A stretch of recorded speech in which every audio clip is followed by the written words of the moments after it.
Hey, Grace, this upcoming Sunday we are starting a sermon series, a worship series on the book of Hebrews. It'll take us through May, so about 9 months.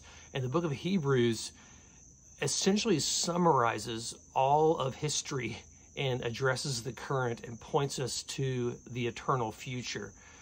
So it's a pretty all-encompassing book that takes the Old Testament stories, the prophets, the priests, and the kings specifically.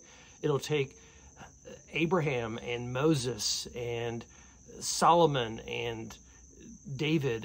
It'll take all of the ancient figures we've heard of and put them in context about how all of them pointed to the ultimate person of Christ, that they were foreshadowers, that they were the prophets of old pointed to the ultimate prophet, and the priests of old, which made sacrifices for sins, they pointed to the one who made himself the sacrifice for sins. And all of the kings of the Old Testament were simply a shadow of the King, the creator and the sustainer of all things, Jesus.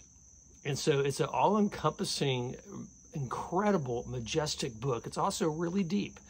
And so we're going to jump into it this upcoming Sunday with verses 1, 2, and 3. I'd encourage you to go ahead and go read that.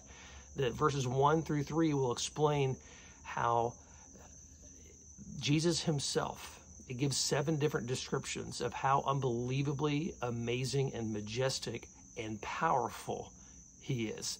At the same time, we are also starting a class called Casket Empty.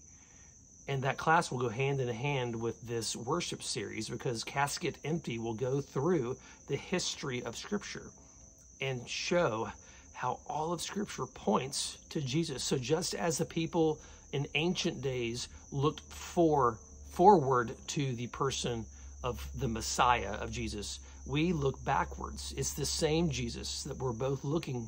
We just get to look backwards and they got to look forwards. This is going to be a lot of fun, and it will be challenging and extremely hope-filled and practical. So go grab a Bible, read Hebrews 1, verses 1 through 3, and I'll see you on Sunday. Bye-bye.